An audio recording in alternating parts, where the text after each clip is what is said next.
الحمد للہ رب العالمین والصلاة والسلام علی سید الانبیاء والمرسلین وعلی آلہ وصحبہ اجمعین، اما بعد۔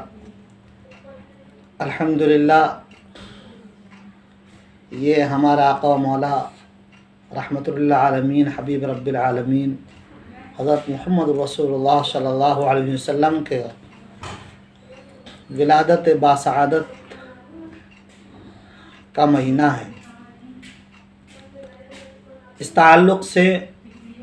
اس مہینے میں مختلف چیزیں لوگوں کے عمل کے سامنے آتی ہیں، اور جو چیزیں شریعت مطہرہ میں ان کا کوئی وجود نہیں ہے، لوگ اس کو کرتے ہیں۔ اور افسوس کی بات یہ ہے کہ کمزور دلائل اور کمزور باتیں جن کا علماء محققین نے رد کر دیا ہے، ان کو لے کر چلتے ہیں۔ ابھی حال ہی میں ہمارے جمعیت علماء ہند کے مرادآباد کے ذمہ داروں اور عزیزوں میں سے ایک صاحب نے مجھے ایک کلپ بھیجی جناب ڈاکٹر طاہر القادری صاحب کی۔ بعض لوگ یہ سمجھتے ہیں کہ اصل اسلام تو وہاں سے آیا، اصل اسلام تو عرب سے آیا، مکہ مدینہ سے، وہاں تو مناتے نہیں ہیں تو آپ کیوں مناتے ہیں؟ یہ سوال ذہنوں میں آتا ہے نا۔ سن لو، اسلام آیا تو وہاں سے ہی، مگر ان پچھلے 75 سالوں میں نہیں آیا، 1400 سال پہلے آیا تھا۔ بابا یہ جو میلاد نہیں منایا جاتا، اس مذہب کی عمر 75 سال ہے۔ اس سے پہلے صدیوں سے حرم کعبہ میں میلاد کا جشن منایا جاتا تھا۔ یہ کتاب ہے تاریخ مکہ پر، اور امام محمد بن جار اللہ ظہیرہ القرشی، ان کی کتاب الجامع اللطیف مکہ اور کعبہ کی تاریخ پر کل کتب اٹھا کے دیکھیے۔ مکہ اور مدینہ کا میلاد کا جشن موجودہ حکومت جب سے آئی ہے 75 سال 1924 کے بعد بند ہوا ہے۔ بابا یہ جو میلاد نہیں منایا جاتا، اس مذہب کی عمر 75 سال ہے۔ اس سے پہلے صدیوں سے حرم کعبہ میں میلاد کا جشن منایا جاتا تھا۔ حتیم اور حرم کعبہ میں کل حنفی، شافعی، مالکی، حنبلی علماء، قاضی، حکام جمع ہوتے، اور اہل مکہ مشل بردار، فانوس بردار جلوس نکالتے تھے چراغ اٹھا کر، اور مشل بردار جلوس لے کر مکہ کی گلیوں سے گزرتے ہوئے بی بی آمنہ کے گھر پہ جاتا تھا۔ اور مکہ مدینہ میں صرف سمجھ لیں، حکومت نے باہر سے بند کیا ہے، گھروں میں اہل مدینہ، اہل مکہ آج بھی مناتے۔ میں ہر سال ربیع الاول میں اہل مکہ، اہل مدینہ کے میلاد میں شریک ہوتا ہوں، جس میں انہوں نے صاف لفظوں میں یہ بات کہی کہ حضور پاک صلی اللہ علیہ وسلم کے زمانے سے لے کر صحابہ، تابعین اور آج سے 75 سال پہلے تک یہ میلاد آپ صلی اللہ علیہ وسلم کا منایا جاتا تھا۔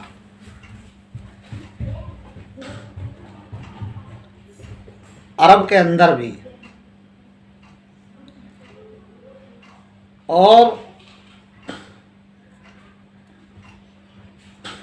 اس کے علاوہ تو دیگر جگہوں پر اس وقت سے ہی جاری ہے۔ اور اس میں انہوں نے مواہب لدنیہ کا حوالہ دیا، تو مجھ سے ہمارے عزیز نے کہا کہ آپ ذرا اسے دیکھو۔ اور اس سے زیادہ افسوس کی بات یہ ہے کہ ہمارے ایک جو ہیں مفتی سلیم صاحب، انہوں نے بغیر سوچ سمجھے اس کو آگے بڑھا دیا اور گروپوں میں ڈال دیا۔ حالانکہ ان سے جب کسی نے پوچھا تو انہوں نے بھی اس کو منع کیا کہ ہاں یہ صحیح نہیں ہے، لیکن پھر اس طرح کے کلپوں کو گروپوں میں آگے بڑھانا یہ غیر ذمہ دار لوگوں کی طرف سے غیر ذمہ دارانہ بات ہے۔ تو مجھ سے ہمارے احباب نے تقاضا کیا بار بار کہ اس کے بارے میں کچھ کہو، چونکہ اس میں ہمارے اکابرین دارالعلوم حضرت مولانا قاسم صاحب نانوتوی رحمۃ اللہ علیہ، حضرت تھانوی گنگوئی علیہ رحمہ اور دیگر حضرات کا بھی، حضرت حاجی امداد اللہ صاحب مہاجر مکی علیہ رحمہ کا بھی جو ہے حوالے آئے ہیں۔ تو میں اولاً بہت ادب سے یہ بات عرض کرتا ہوں کہ جناب ڈاکٹر طاہر القادری صاحب ایک بڑے عالم ہیں اور ان کی اپنی ایک پہچان ہے، اور ہم ان کا بڑا ہی ادب اور احترام کرتے ہیں، اور ان کی ہمارے دل میں عزت اور وقت ہے کہ وہ بڑے صاحب علم ہیں۔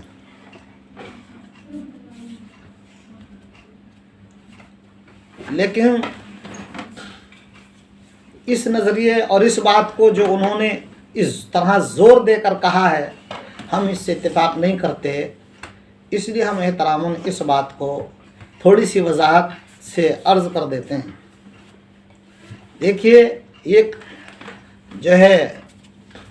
اس کو کوئی آدمی کسی دوسرے انداز پر نہ لے، یہ ایک علمی بات ہے، ایک دینی بات ہے اور اصلاحی بات ہے، اور اس کو آپ بعض لوگ نظریے کا بھی اختلاف کہہ دیتے ہیں، لیکن حقیقت یہ ہے کہ عید میلاد النبی کی شریعت میں کوئی حیثیت نہیں ہے۔ دو عیدیں اسلام نے ہمیں عطا کی ہیں۔ حضرت غوث پاک شاہ عبد القادر جیلانی نور اللہ مرقدہ فرماتے ہیں کہ عید اسلام میں دو ہیں، اور فرشتوں کی بھی دو عیدیں ہیں، وہی دو عیدیں جو دنیا میں ایمان والوں کی ہیں، وہی دو عیدیں آسمانوں پر فرشتوں کی ہیں۔ فرق اتنا ہے کہ ایمان والوں کی، انسانوں کی عید اس دنیا میں دن میں ہوتی ہے، اور فرشتوں کی رات کو آسمانوں پر ہوتی ہے۔ لیکن ان دو عیدوں کے علاوہ نہ فرشتوں کی کوئی عید ہے، نہ اور ایمان والوں کی کوئی عید ہے۔ اور چونکہ فرشتے رات کو سوتے نہیں، حضرت فرماتے ہیں، اس لیے فرشتوں کی عید رات کو ہوتی ہے۔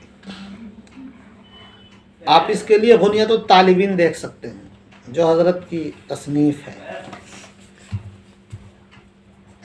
تو حضور پاک صلی اللہ علیہ وسلم نے کسی حدیث میں اس کا اشارہ نہیں دیا، اس کے بارے میں کوئی بات نہیں ارشاد فرمائی، نہ حضرات صحابہ کرام رضی اللہ عنہم اجمعین، نہ تابعین، نہ تبع تابعین، کسی سے اس کا ثبوت ائمہ مجتہدین کے زمانے میں نہیں ملتا۔ آپ صلی اللہ علیہ وسلم نے پیر کے دن کا روزہ رکھا، صحیح حدیث ہے، متفق علیہ حدیث ہے، بخاری شریف میں بھی ہے، مسلم شریف میں بھی ہے۔ اور آپ سے پوچھا گیا تو آپ نے فرمایا کہ میں اس دن پیدا ہوا، لیکن آپ نے تاریخ کی بات نہیں کہی کہ میں 12 ربیع الاول کو پیدا ہوا، یہ فرمایا میں پیر کو پیدا ہوا، اس لیے میں اس دن کا روزہ رکھتا ہوں۔ تو پیر کا روزہ آپ بھی رکھیے، ہم بھی رکھیں، سب رکھیں۔ اور کوئی ایسی بات آپ صلی اللہ علیہ وسلم کے عمل سے کہ اس دن میں پیدا ہوا تو کوئی خوشی مناؤں، کوئی خوشی کروں، کوئی بات اس طرح کی آپ کے پوری زندگی میں نہیں ملتی۔ اس طرح حضرت صدیق رضی اللہ عنہ کے دور خلافت میں حضرت عمر رضی اللہ عنہ، حضرت عثمان غنی رضی اللہ عنہ، حضرت علی رضی اللہ تعالیٰ عنہ، حضرت حسن سیدنا حضرت امیر معاویہ رضی اللہ عنہ، اور اسی طرح چلتے چلے جائیے، کئی صدیاں گزر جاتی ہیں لیکن اس کا کوئی ثبوت نہیں ملتا۔ آپ صلی اللہ علیہ وسلم کی زندگی میں کتنی مرتبہ یہ دن آیا؟ نبوت کے ملنے کے بعد سے ہی آپ لے لیں، 63 سال تو 23 مرتبہ آپ صلی اللہ علیہ وسلم کی مبارک زندگی میں یہ تاریخ آپ کے پیدائش کا دن آیا۔ حضرت صدیق رضی اللہ عنہ کے دور خلافت میں 2 مرتبہ، حضرت عمر رضی اللہ عنہ کے دور خلافت میں 10 مرتبہ، حضرت عثمان غنی رضی اللہ عنہ کے دور خلافت میں 12 مرتبہ، حضرت علی رضی اللہ عنہ کے دور خلافت میں 5 مرتبہ، حضرت امام حسن کے دور خلافت میں 1 مرتبہ، حضرت عمر معاویہ رضی اللہ عنہ کے دور خلافت میں 19 مرتبہ، اور حضرت عمر ابن عبدالعزیز رحمۃ اللہ علیہ کے دور خلافت میں 2 مرتبہ، اسی طرح اور آگے چلے جائیے ائمہ کی زندگی میں، ائمہ اربعہ کی زندگی میں دیکھیے، کسی کی زندگی میں 39 مرتبہ، کسی کی میں 40 مرتبہ، کسی کی میں 32 مرتبہ، اس طرح سے آ رہا، لیکن کوئی بھی اس دن کو جشن کا دن نہیں مناتا، نہ اس کا کوئی ثبوت ملتا ہے، نہ اس کا کوئی جو ہے کہیں کوئی ذکر ملتا ہے۔ تو پھر یہ شروع کیسے ہوا؟ 6 صدی ہجری میں سلطان اربل نے اس کی بنیاد ڈالی، اور 5 جو ہے کئی صدیوں تک، 6 صدی ہجری تک اس کا ثبوت نہیں ملتا۔ اس کے بعد جہاں جہاں یہ جو ہے اس کے عمرا اور وزراء نے اس کی تقلید میں پیسے خرچ کیے اور اس مجلس کا انعقاد کیا، لیکن اسی وقت علماء نے اس کی تردید کی، اور جہاں جہاں مجلس سے پہنچتی گئیں وہاں تردید ہوتی رہی۔ ہجری 737 میں علامہ ابن امیر الحاج رحمۃ اللہ علیہ نے المدخل جو کتاب لکھی، جو 737 میں پوری ہوئی، اس میں آپ نے تقریباً 32 صفحات میں اس کا رد کیا۔ جو مصری نسخہ ہے المدخل کا، اس کے آپ جلد نمبر 2 میں صفحہ 2 سے آگے آپ پڑھتے چلے جائیں، تقریباً 32 صفحات میں المدخل میں علامہ ابن الحاج رحمۃ اللہ علیہ نے اس کا رد فرمایا ہے، اور اس جن لوگوں نے کچھ دلائل دے دیے تھے اس کے ثبوت کے، ان سب کو رد کر دیا ہے، اور جو اس سے مفاسد اور خرابیاں پیدا ہوئی، بدعات وجود میں آئی، ان سب کو خرابیوں کو ذکر کیا، اور آج تک علماء محققین اہل حق اہل سنت والجماعت اس کی تردید کرتے آئے ہیں۔ باقی جہاں تک آپ صلی اللہ علیہ وسلم کے ذکر مبارک کی بات ہے، تو بات کو موڑ دیا جاتا ہے کہ دیکھو لوگ محمد صلی اللہ علیہ وسلم کو نہیں مانتے، آپ کے ذکر کو پسند نہیں کرتے، استغفر اللہ، لا حول ولا قوت الا باللہ، ایسی بات ہرگز نہیں۔ آپ صلی اللہ علیہ وسلم کے ذات اقدس کا، آپ کے اقوال و افعال مبارکہ کا، آپ کے جو ہے پورے جسم اثر کا، یہاں تک کہ ہم تو یہ کہتے ہیں کہ آپ کے بول و براز کا، آپ کے پیشاب پخانہ بھی پاک ہے، اور اس کا بھی ذکر کرنا باعث سعادت ہے، آپ کی ہر چیز کا ذکر کرنا باعث سعادت ہے۔ جہاں آپ صلی اللہ علیہ وسلم کا تذکرہ ہوگا وہاں رحمتیں اور برکتیں آئیں گی، اور کرنا باعث سعادت ہے، کرنا چاہیے، کرتے رہنا چاہیے۔ لیکن مسئلہ اعلیٰ ہے جلوس کا، عید منانے کا، ہری جھنڈیاں لگانے کا، اور قوالیے بجانے کا، نہ نماز کی فکر نہ کہیں کی فکر، جلوس نکل رہا ہے، اور جو آپ صلی اللہ علیہ وسلم کی زندگی اس سے بچا جا رہا ہے، ڈی جے چل رہے ہیں، آپ صلی اللہ علیہ وسلم کے نام پر جلوس نکل رہا ہے اور ڈی جے چل رہا ہے۔ بات اس کی ہے کہ ہری جھنڈیاں لگانے سے آدمی سنت پر عمل پیرا مانا جائے گا؟ کیا اس طرح سے جلوس جن میں نمازیں بھی قضا ہو رہی ہیں اور بے پردگیاں ہو رہی ہیں اور ڈی جے بج رہے ہیں اور لوگ نمازیں چھوڑ رہے ہیں، ناچ رہے ہیں، قوالیاں ہو رہی ہیں، کیا یہ آپ صلی اللہ علیہ وسلم کا جو ہے میلاد اس کو مان سکتے ہیں کہ یہ آپ کی زندگی اور سیرت مبارکہ ہے؟ بہرحال کہنے کو بہت کچھ ہے، لیکن یہ سب جانتے ہیں کہ بلا شبہ یہ غلط ہے، اور اب تو خود جو ہے یہ حضرات جو ہے اس چیز میں جو سمجھدار ہیں وہ خود اب کھل کے آ گئے ہیں، اس مکتب فکر کے لوگ، اور ماشاءاللہ انہوں نے بھی حق بات کہنے شروع کر دی ہے کہ ہاں واقعی یہ غلط ہے، یہ طریقہ آپ کا ذکر مبارک جو ہے بار بار کیا جائے، آپ کی سیرت مبارکہ کو بار بار بیان کیا جائے،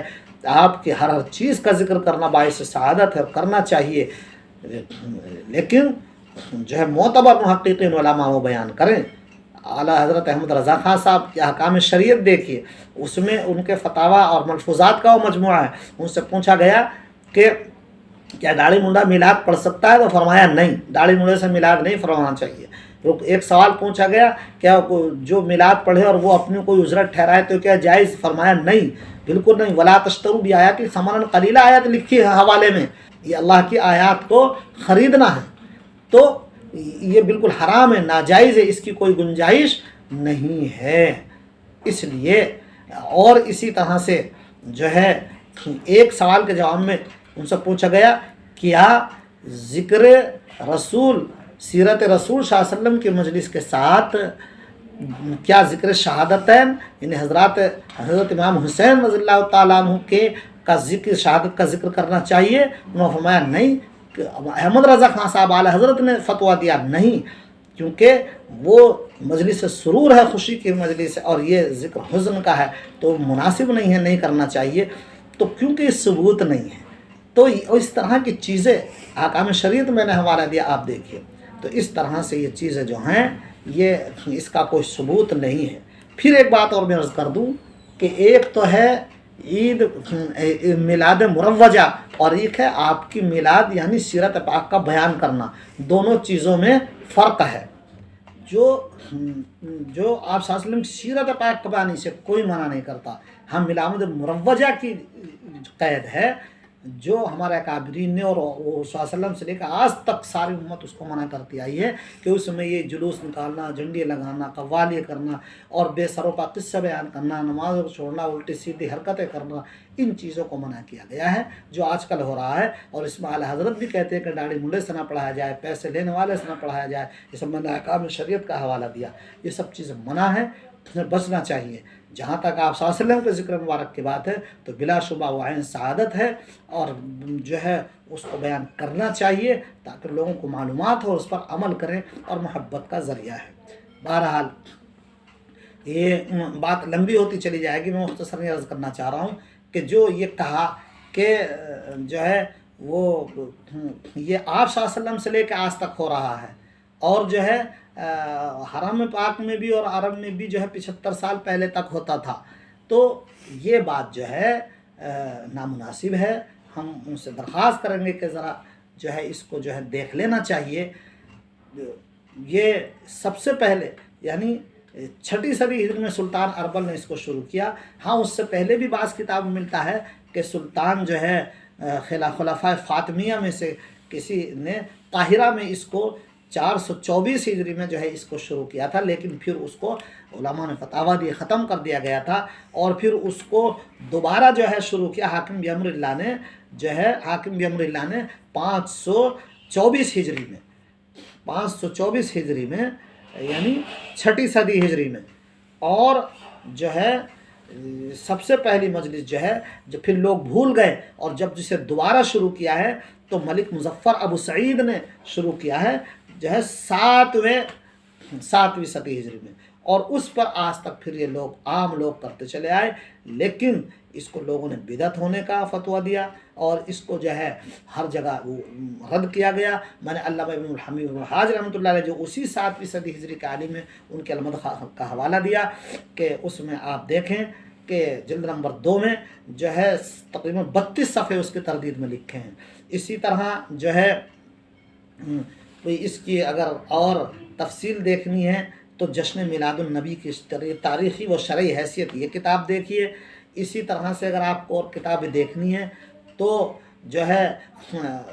الجنہ لاہل سنہ اس کو دیکھیے. اسی طرح سے ایک جو ہے ایک کتاب جو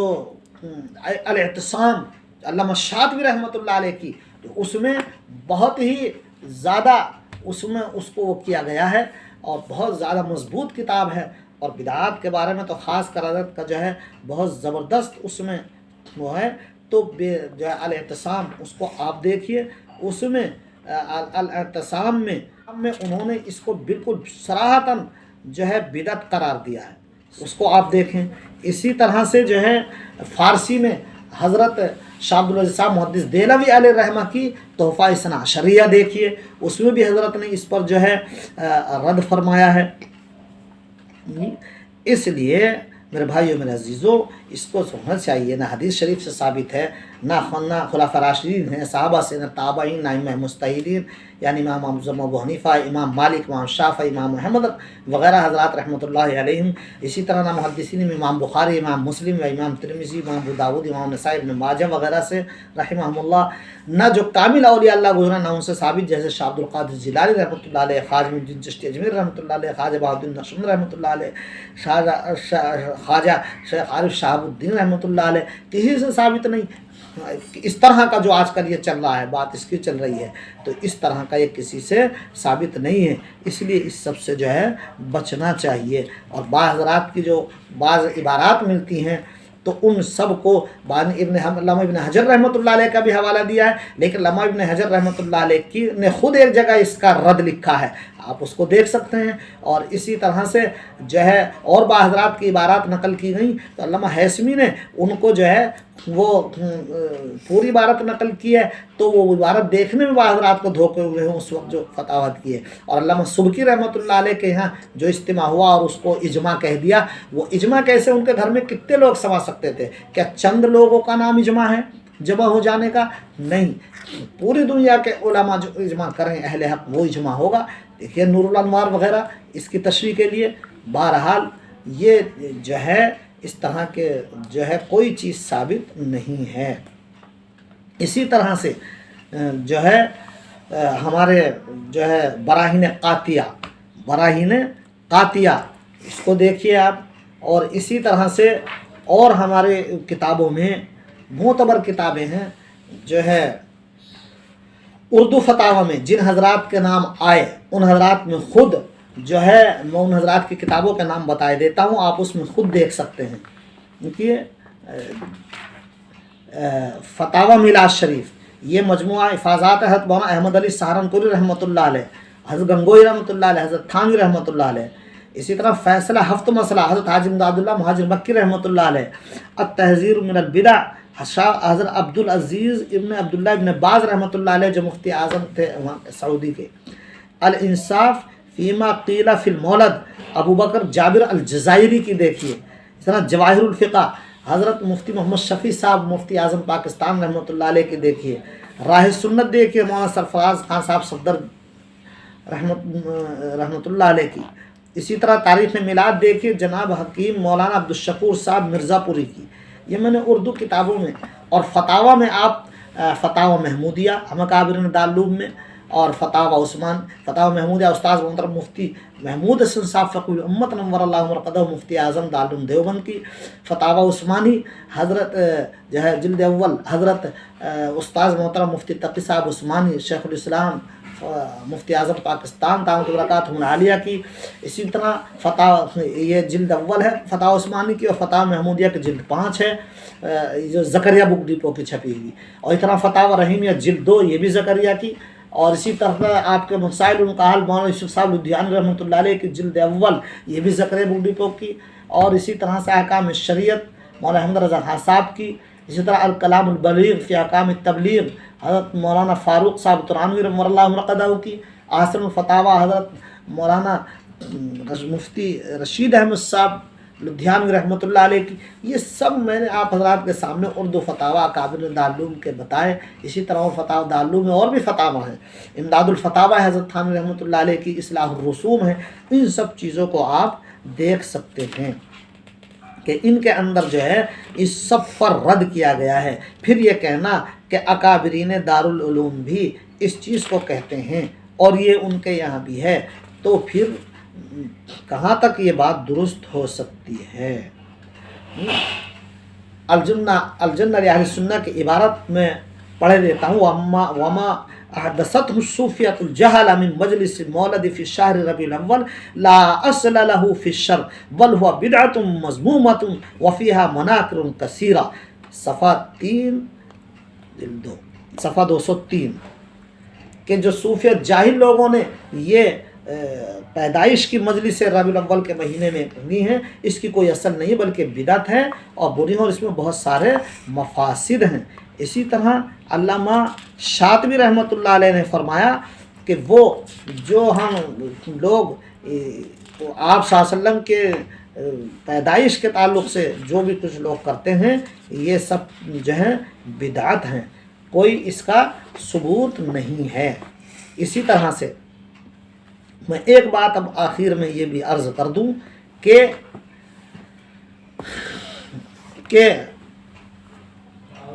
آپ صلی اللہ تعالی علیہ وسلم کی ذات اقدس جو کچھ اللہ کی طرف سے ملا سب امت کو عطا فرما گئے، یعنی سب سے مراد جو شریعت ہے، جو دین اسلام ہے، قرآن و سنت، جس پر عمل ضروری ہے، وہ آپ کی مبارک سنتیں، وہ سب ہم کو بتا گئے۔ لہٰذا آپ کوئی بات نکالنا، اس کا مطلب یہ ہوگا کہ آپ صلی اللہ علیہ وسلم نعوذ باللہ کوئی بات چھپا کر گئے دین کی، ایسا نہیں۔ الاعتصام میں علامہ شاطبی رحمۃ اللہ نے بڑے تفصیل سے اس پر بحث فرمائی، اس کو آپ دیکھ سکتے ہیں۔ اسی طرح اب اخیر میں چلتے چلتے اس پہ یہ بات بھی عرض کر دوں کہ آپ صلی اللہ علیہ وسلم کی پیدائش کے تعلق سے تو دیکھیے کئی قول ہیں، 8 بھی ہے، 9 بھی ہے، 12 بھی ہے، لیکن جو محققین علماء ہیں ان کے نزدیک 8 ہے۔ مجھ بندہ عاجز نے اللہ کی توفیق سے اپنے پیارے نبی صلی اللہ علیہ وسلم کی مبارک سیرت پر ایک مختصر کتاب لکھی جس کا نام ہے روح الکائنات، جو 25 سیرت کی کتابوں کا مطالعہ کر کے اکٹھا کر کے اس کا خلاصہ صرف 100 صفحات پہ میں نے لکھا، آپ صلی اللہ علیہ وسلم کی ولادت بعد حادث سے شروع کر کے اور بالکل آپ صلی اللہ علیہ وسلم کی پوری زندگی اور آپ کے تجہیز و تکفین اور آپ کے غلام اور آپ کے جو ہے کیا چھوڑا آپ نے، اور آپ کے خاندان کا ذکر اور آپ کے ازواج کا ذکر، آپ کے حلیہ شریفہ کا ذکر، سورا آپ کے کپڑوں کا ذکر، بول و براز کا ذکر، اللہ کی توفیق سے سب 100 صفحات میں 25 سیرت کی کتابوں کا خلاصہ،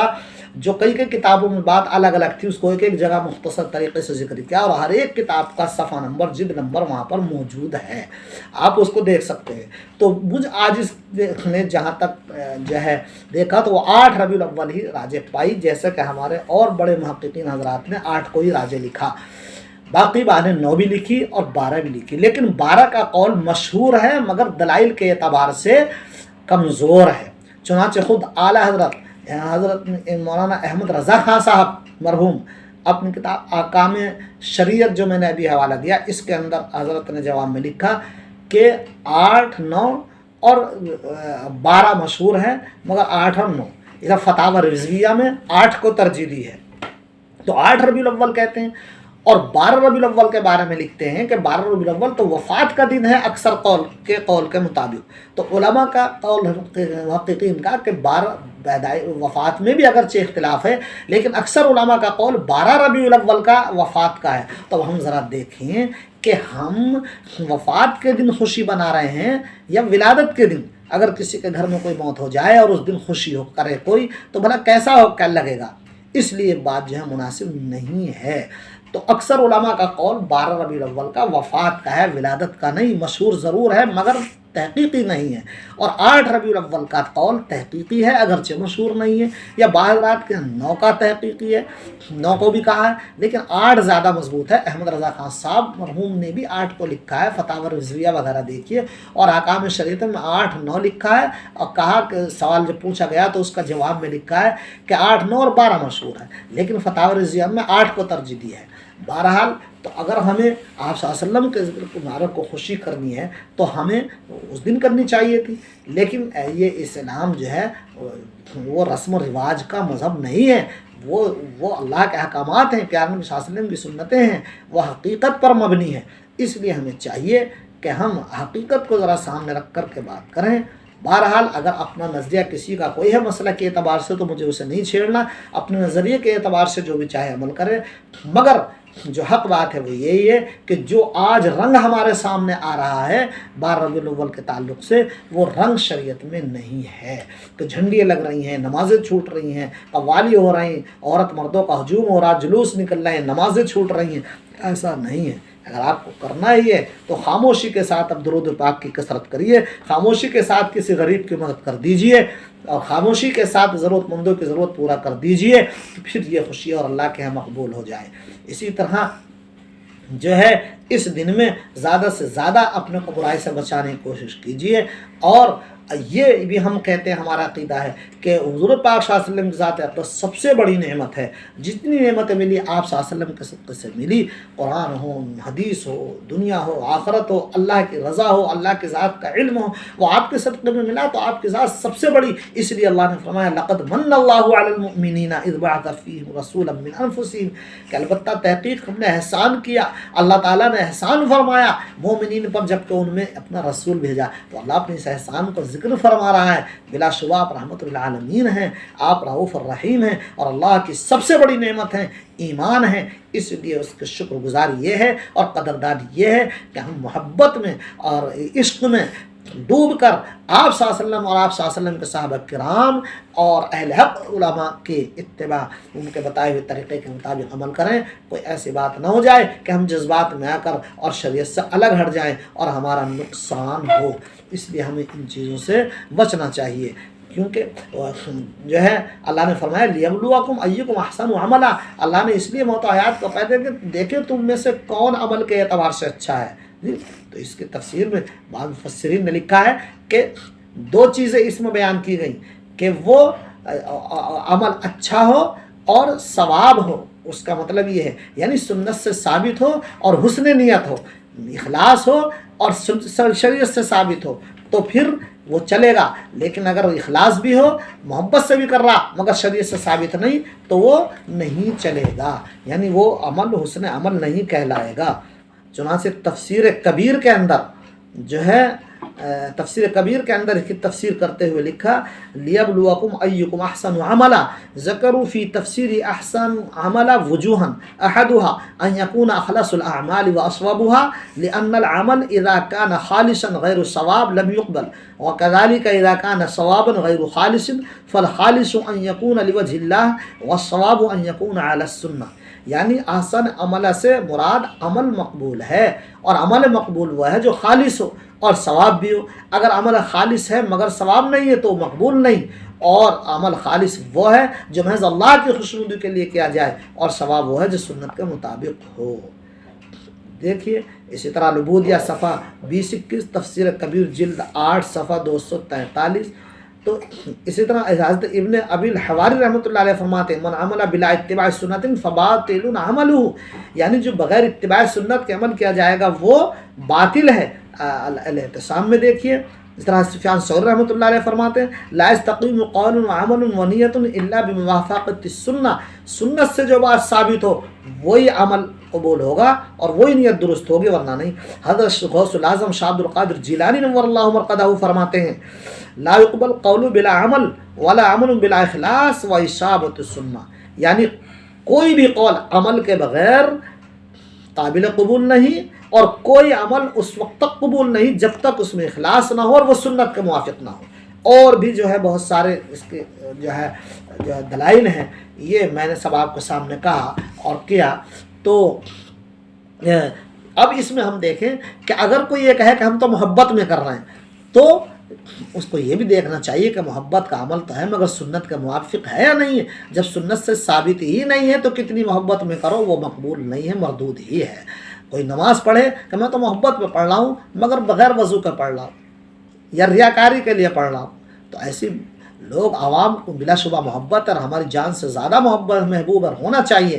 مگر ہم لوگوں کو ایسی باتیں نہ سمجھائیں کہ لوگ جو ہے سنت سے ہٹ جائیں۔ تو کوئی بھی عمل کریں وہ سنت کے مطابق کریں۔ اللہ تعالیٰ سے دعا ہے کہ اللہ تعالیٰ ہم سب کو پیارے نبی صلی اللہ علیہ وسلم کے سے سچی محبت اور آپ صلی اللہ علیہ وسلم کا ہر عمل میں اتباع نصیب فرمائے۔ آمین وآخر دعوانا الحمدللہ رب العالمین۔